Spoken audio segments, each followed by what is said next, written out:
Hello, everyone, and welcome again to another Teacher Joseph podcast. Today's phrase is to take its toll. Now, it sounds a bit unusual, so I'm going to try to explain first of all where this phrase comes from. So, as you probably know, when you're traveling on some main roads in some countries, you have to stop and pay some money to the government. That might be just for the maintenance of the roads. It might just be some kind of government tax. But sometimes, if you're on a bus or if you're driving, you have to stop and there's a little check. It's not a border check exactly. They just ask you to pay an amount of money and they give you a little bit of paper in return, which allows you to pass through. Now, they used to be very common here in the UK. We had tolls.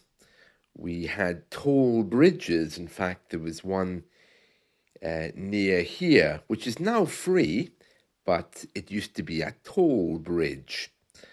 Now, tolls basically mean charges. So if something takes its toll, it takes its money. Now, we use this phrase to talk about things which take some kind of energy from us or cause us some kind of stress. It's a very common metaphor. So we're not talking about money, but it comes from the days when the man took his toll, or perhaps more accurately, the government took their toll, or the road took its toll. Now that you know the history of it, let's move forward a little bit and talk about the phrase. So it's always with it. We don't talk about people taking their toll. We always refer to something which is taking its toll in a particular circumstance.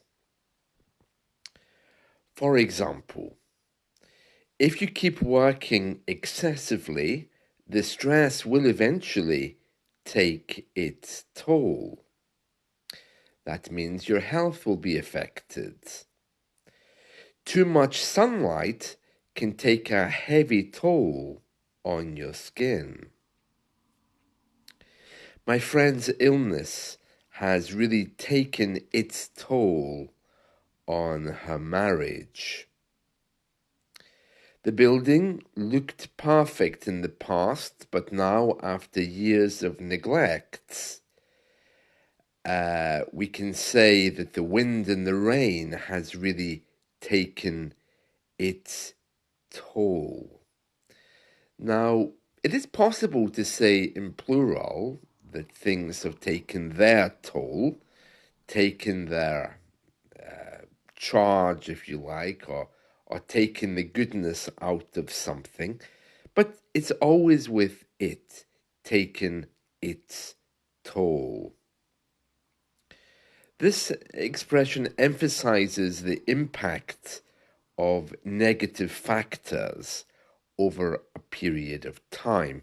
That can be physical health, mental health, it can be just about anything. Working with my boss has really taken its toll. I mean, these days I don't feel so confident with people in case they become aggressive. So you can hear there that it takes all different forms. It's very common to hear this in our media, and it's very common to use it as well. In fact, I'm going to read for you a news story that's appeared in one of our newspapers today, and this is the Daily Star. The Daily Star of today says Britain's obesity crisis is taking its toll on firefighters who are having to take sick days due to the strain of lifting plus-sized patients. That means overweight people. Dorset Fire Service has revealed that 6 members of staff needed time off to recover after being called out last year. So it's saying basically that these firefighters were asked to help the local hospital move people. Now, these firefighters assisted the local hospital 97 times, moving people who reportedly weighed over 30 stone. Now, 30 stone would be somewhere around, I'm really bad with the metric system because I'm British, but it would be, I think, somewhere around 200 kilograms, maybe 190 kilograms. So the fire service has said, we attend this type of incident to support our National Health Service colleagues when there is a risk to life.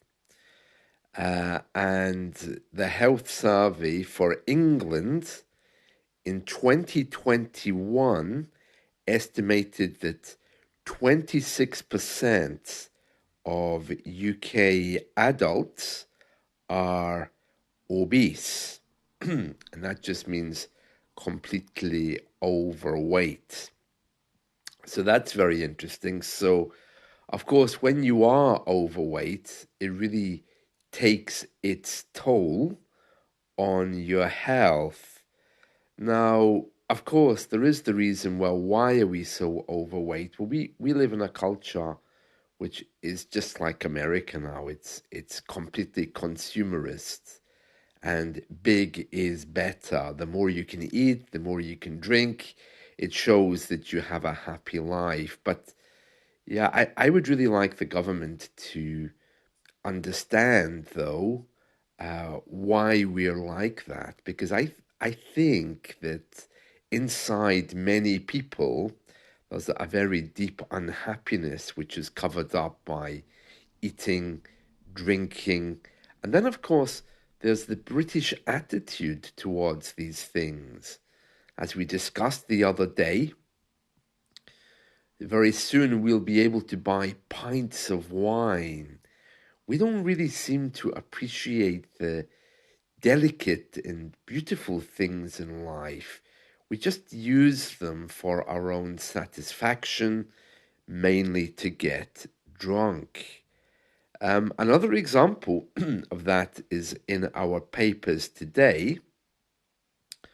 Now, you know those little chocolates, French pastries. Some people call them pain au chocolat. Other people call them chocolate pastries. Other people call them croissants with chocolate inside them. There's a place now in London who are selling, well, it's a place which is selling very large versions of these. There's one being advertised today. It's XXL, that means extra, extra large, croissant or croissant that feeds 8, and the cost is £25. And it can be ordered in a super size pain au chocolat version at a bakery in London. I mean, that kind of thing is really going to take its toll on your health if you eat that thing alone. And we're going to read that story as well. It says, Pastry fans have been flocking to a bakery to try a £28 pan au chocolat. It says here the huge treat, which is made of butter, can be ordered as a supersized croissant or pan au chocolat in a bakery in South London. It said that the chocolate version is the same size as the non-chocolate version, and it has 3,000 calories.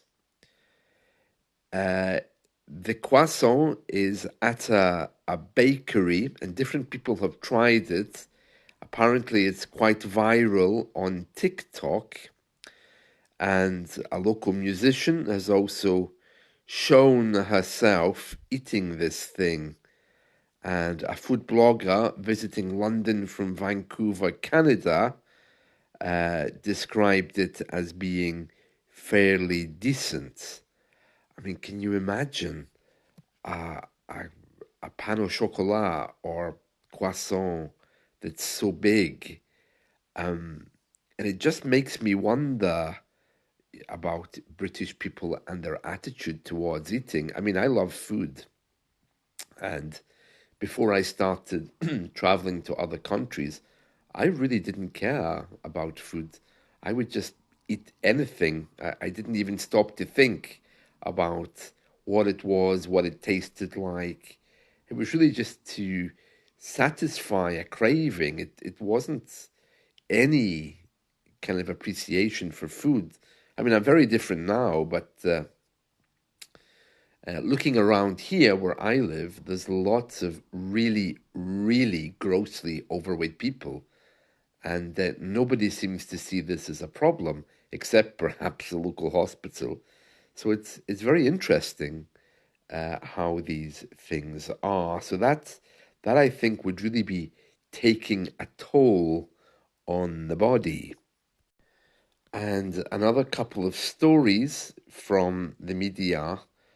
There's one here that says last night our airports across the UK had a problem with their e-gates. That's those electronic gates that you put your passport in that allow you to enter the country. So basically, people were flying home to different airports across the UK yesterday, and the whole system crashed, leaving people around the country very upset. And it says here there were chaotic scenes at airports across the UK last night as Border Force passport e-gates reportedly failed. Long queues started to form at Manchester and Heathrow, as well as Stansted. It says here Stansted in London had similar issues. Well, Stansted's nowhere near London, is it? As we all have found out, when we try to travel to London, you end up at, what is it they call it? London Stansted. And then you sit on a bus for almost 2 hours trying to get into central London. One passenger said a computer outage at Heathrow border control, a few thousand people in line, and not one person at Heathrow is able to figure out what happened. Someone else who was stuck at Stansted said, the e-gate's not working. Welcome back to the UK. Yes, apparently this time last year, almost a year ago to the day, the same thing happened. And of course, some people here are complaining and saying what British people always say when we complain. They're saying, wow, other countries like Spain and France seem to be able to deal with this. Why can't we? Someone else here is saying, countries around the world can get us through airports in 20 minutes. It's just typical that I'm stuck at Heathrow for almost 3 hours. Yeah, we love to do that. British people, we love to complain. And when we're complaining, we always mention, oh, but other countries manage. And usually we point to France or Spain. But yeah, that's probably because France and Spain have very modern new airports. Many of them have been built up over the last few years, so they have good technology. It's very hard to bring in something new upon something which is very old. And if you want any examples of that, look at our education system. It really does need to be renovated, but yet people insist that kids should go face the front, be punished by the teacher. Yes, and of course, as I always say, that isn't the way to learn. It's the way to learn discipline, but it's certainly not the way to learn a language. Everyone I talk to has really bad memories of school, including me. And another example, of course, would be our criminal justice system. I mean, in America, prisons are actually called penitentiaries, coming from the old religious word to be penitent or sorry for your sins and crimes. So, yeah, these things need to be renovated and brought up to date, but no one seems to want to do that yet.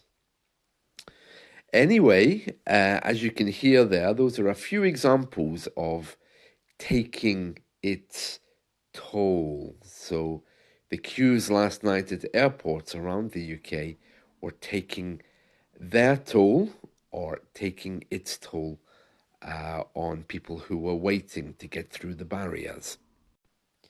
Finally, just to let you know that I'm going to be recording a number of older news stories lasting between 5 and 7 minutes, which will accompany this podcast.